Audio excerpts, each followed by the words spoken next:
आप लोग उपस्थित हैं, जैसे बाबू उपस्थित हैं, जिला के उपाध्यक्ष और मुख्यालय के प्रभारी रामदयाल बाबू उपस्थित हैं, दोनों मंडलों के अध्यक्ष श्री जीतू जी और अजय बाबू उपस्थित हैं। हम हार्दिक अभिनंदन करते हैं। तो हम जेल से पहुंचे हैं, सड़क पे कुछ हो गया था और मैं आरा विधानसभा क्षेत्र के तत्वाधान में भाजपा के वरिष्ठ नेता पूर्व बिहार विधानसभा एवं आरा के पूर्व विधायक अमरेंद्र प्रताप सिंह ने एक पत्रकार वार्ता को संबोधित किया। यह पत्रकार वार्ता आज से पूरे देश में शुरू हुआ है। महाजनसंपर्क अभियान के प्रारंभ होने के उपलक्ष्य में किया गया है। अमरेंद्र प्रताप सिंह ने पत्रकारों को संबोधित करते हुए कहा कि माननीय प्रधानमंत्री नरेंद्र मोदी के नेतृत्व में गठित केंद्र की दूसरी पारी की सरकार ने राष्ट्र हित में ऐतिहासिक फैसले करके पूरे दुनिया को यह दिखा दिया है कि दृढ़ इच्छा शक्ति का नेतृत्व निश्चित ही राष्ट्र को नई ऊंचाइयों तक ले जा सकता है। जिस प्रकार से धारा 370, राम मंदिर, CAA समेत उन तमाम फैसलों से न सिर्फ हमने समस्या का समाधान किया बल्कि वर्षों से आतंक का अड्डा बने कश्मीर को आतंक से मुक्त करके अपना अविभाज्य अंग बना दिया है। वहीं बिना विवाद राम मंदिर के निर्माण का कार्य भी शुरू हो गया है। साथ ही हिंदू शरणार्थियों की हमने नागरिकता देकर अतिथि देवो भव को आत्मसात किया है। कोरोना जैसे वैश्विक महामारी के संबंध में अमरेंद्र प्रताप सिंह ने जोर देकर कहा कि जिस प्रकार से केंद्र सरकार ने कोरोना जैसी महामारी से निपटने के लिए बड़े फैसले किए हैं, वह नरेंद्र मोदी जैसे महामानव से ही संभव था। 4 बार लॉकडाउन करके देश को काल के गाल से निकालने का प्रयास करके पूरे दुनिया में हम गर्व से चमकने लगे हैं। पूर्व विधायक ने जोर देकर कहा कि जिस प्रकार से मजदूरों को उन्हें सुरक्षित रेलगाड़ियों से घर पहुंचाया गया है वह काबिले तारीफ है और गरीबों के प्रति संवेदनशीलता का प्रतीक है। उन्होंने कोरोना काल में गायब विपक्षी नेताओं पर भी चुटकी ली और कहा कि राजद के लोग इस प्रकार की गैर जिम्मेदाराना राजनीति के आदी हो। उक्त अवसर पर भाजपा के जिला अध्यक्ष डॉक्टर प्रेम रंजन चतुर्वेदी, विधानसभा के प्रभारी मनोज सिंह, धीरेन्द्र सिंह, जिला उपाध्यक्ष रामदयाल, जिला उपाध्यक्ष लव पांडे, आरा नगर मंडल अध्यक्ष जीतू चौरसिया, ग्रामीण मंडल अध्यक्ष अजय सिंह, भाजपा राष्ट्रीय कार्यकारिणी के सदस्य राकेश उपाध्याय समेत सुशील मिश्रा, प्रियांशु, हैप्पी तिवारी एवं अन्य पार्टी के पूर्व नगर मंडल अध्यक्ष मुन्ना कुशवाहा, मुन्ना सिंह, नगर महामंत्री उमेश शर्मा, अति पिछड़ा विजय सिंह, नीरज सोनी, रंजीत सिंह, चंदन पांडे, रोबिन कुमार एवं अल्पसंख्यक मोर्चा के अध्यक्ष अफजल एवं सभी पार्टी के पदाधिकारी मौजूद थे।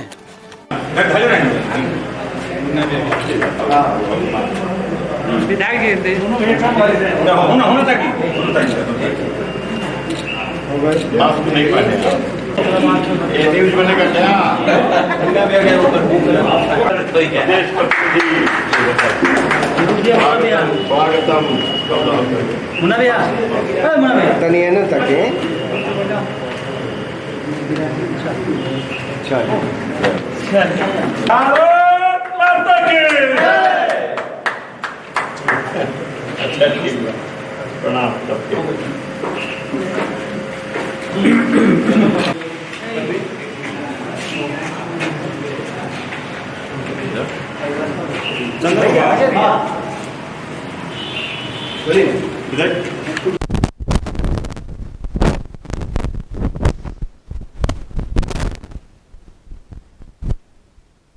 उसको लेकर उपलब्धियों को गिराने के लिए हर विधानसभा वाइज जो पूर्व विधायक है वर्तमान विधायक को प्रचार प्रसार करना है, किस तरीके का ये कार्यक्रम है और कहाँ कहाँ ये? देखिए, वैश्विक महामारी के काल में 4 लॉकडाउन हुआ और अभी भी देश में एक प्रकार से लॉकडाउन है, लेकिन खास क्षेत्र के हिसाब से खतरा जैसे पहले था वैसे आज। लेकिन भारत के प्रधानमंत्री नरेंद्र मोदी एक तो दृढ़ निश्चयी व्यक्ति हैं, आत्मविश्वास से भरपूर, और भारत के 135 करोड़ लोगों का उनको स्नेह समर्थन प्राप्त। इस कारण दुनिया में इस महामारी ने जिस प्रकार से कहर ढाया, भारत में वैसा महामारी अपना नाच तांडव नहीं कर सकी। फिर भी इस महामारी से त्रस्त सारी दुनिया है, हम भी हैं। प्रधानमंत्री आदरणीय नरेंद्र मोदी जी ने जो निर्णय लिया लॉकडाउन करने का, टोटल लॉकडाउन देश, भारतीय रेल जो दुनिया का सबसे बड़ा व्यापार और तुरंत बंद कर दिया, सब कुछ ठप हो गया देश। उन्होंने देश की इकोनॉमी की चिंता नहीं की, उन्होंने लोगों की जान की परवाह की।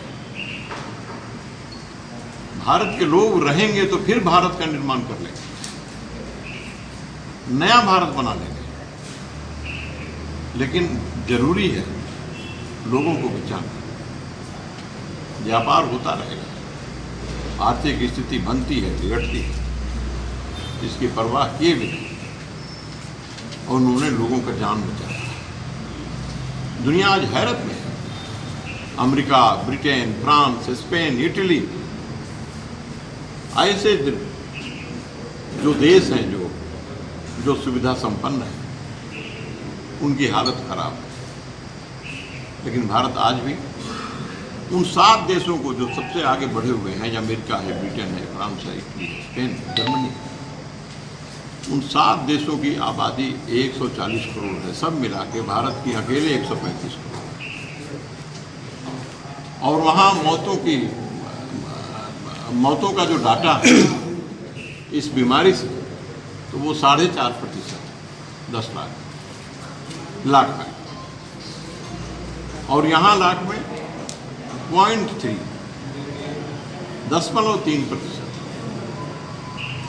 और यह पूरा का पूरा श्रेय भारत के प्रधानमंत्री के प्रति उत्पन्नमति को जाता है। इस देश की जनता ऐसा मानती है, हम ही नहीं, देश की जनता। और भारत के प्रधानमंत्री ने भारत को मान बताया। इस संकट की घड़ी में एक संवेदनशील व्यक्ति जब भारत का प्रधानमंत्री है तो उसने दुनिया भर के लोगों की भी चिंता। हम प्रशंसा इसलिए नहीं करते कि वो हमारे प्रधानमंत्री हैं, वो भारत का। हम प्रशंसा इसलिए करते हैं कि उन्होंने भारत के साथ साथ दुनिया को भी बचाने के लिए प्रयत्न किया। और उन दवाइयों को भारत में उत्पादन करा, जिन दवाइयों की मांग विदेशों में थी, जो इस महामारी में, इस बीमारी में कारगर साबित हुई है, उन दवाइयों का उत्पादन करा के उनकी मांग जब हो गई तो उन सारे देशों को उपलब्ध कराया है। लेकिन सर अभी फिलहाल तो देश में आंकड़े बढ़ रहे तेजी से। उपलब्धियां आप सब जानते हैं, उपलब्धियों का, और ये सारा कुछ, सारा डाटा आपके पास हम दे रहे हैं। एक एक उपलब्धियां गिनाएंगे तो बहुत समय लगेगा और उपलब्धियों को हम आपको दे देंगे। हम उसके बारे में चर्चा बहुत नहीं करना चाहते। हम चर्चा यह करना चाहते हैं कि देश में आज जो संकट की घड़ी है, इस संकट की घड़ी में कमर कस करके जनता लड़ रही है। और जनता इस विश्वास से लड़ रही है कि हमारे पीछे और हमारे आगे नरेंद्र मोदी खड़े हैं। नरेंद्र मोदी जैसा एक महान व्यक्तित्व खड़ा है और जनता लड़ रही है। एक एक व्यक्ति आज देश का लड़ रहा है। इसलिए हम इस युद्ध में जीतेंगे, यह निश्चय है। मोदी है तो मुमकिन है, ऐसा हमारा नहीं, इस देश के एक एक व्यक्ति का मानना है, एक एक व्यक्ति का कहना है। इसलिए आज की परिस्थिति में जो राजनीति कर रहे हैं वो देश के दुश्मन हैं। राजनीति नहीं होनी चाहिए। हम जनता की, लॉकडाउन टूटा है, जनता के बीच में आए, उनका विश्वास जगाने के लिए आए। हमारे मजदूर और प्रवासी परेशानी में पड़े थे, उनको रेल और बसों से ढो करके उनके घर, उनके गांव में पहुंचाया गया। स्वास्थ्य का ख्याल रखते हुए उनको अलग अलग और शिविरों में भी रखा गया, आवश्यकता पड़ी, लेकिन उन्हें उनके बीच, उनके घर में, उनके परिवार में पहुंचाया गया। और यही नहीं, उनका देखभाल, उनका रख रखाव, उनकी सुरक्षा, सब दृष्टि से वो कैसे जिएंगे, उनका रोजगार नहीं, तो इसकी भी पूरी व्यवस्था सरकार ने किया। राज्य की सरकार ने और केंद्र की सरकार ने आज मिलकर उन प्रवासियों को इस संकट के घड़ी में जो संबल प्रदान किया है, वह उसकी जितनी प्रशंसा की जाए वह सराहनीय है। लेकिन कहीं किनारे कुछ लोग खड़े होकर राजनीति कर रहे हैं, तंज कस रहे हैं। इससे वोट उनका नहीं पड़ने वाला है। वोट की राजनीति करने वाले मुंह की खाएंगे। आज वोट की बात नहीं करनी चाहिए, हम वोट की बात नहीं कर रहे हैं। हम कर रहे हैं कि देश के लोग स्वस्थ रहेंगे, देश के लोग इस देश को बचाने में आज लगे हैं, इस संकट से उभर के और विजयी होकर के निकलेंगे।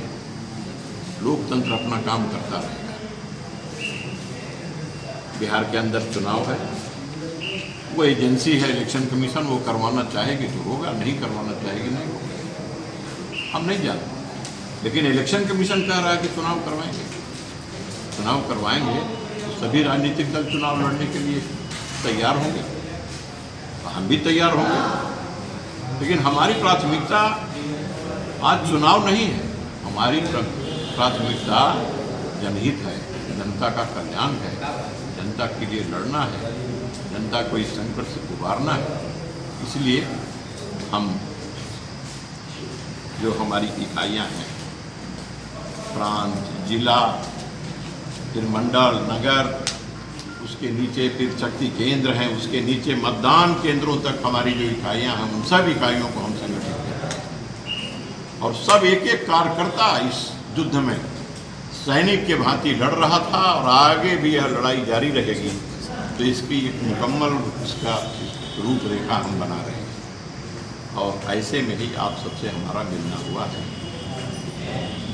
इसमें कहीं कोई राजनीति की बात नहीं है। अगर किसी को राजनीति दिखाई पड़ रही है तो वो भी ऐसा कर सकते हैं। हम जो कुछ भी हैं जनता के सामने हैं, कहीं छिप करके नहीं है। जो अंदर हैं वो बाहर, जो कहते हैं वो दिखते हैं। इसलिए जनता हम पर विश्वास करती है और हमने जनता को अपील किया है, कहा है कि आप घबराएं नहीं, आपको इस संकट से हम उबारेंगे और देश फिर से अपना वही रुतबा प्राप्त करेगा जहाँ था, नहीं बल्कि उससे आगे इस देश को पहुँचाएंगे। और यही भारत की शक्ति है, गिरते गिरते समझ जाना, गिर गए तो भी उठ जाना। ये शक्ति हमारे पुरखों, हमारे पूर्वजों से मिली है। उस शक्ति का हम विश्वासपूर्वक प्रयोग करते हैं।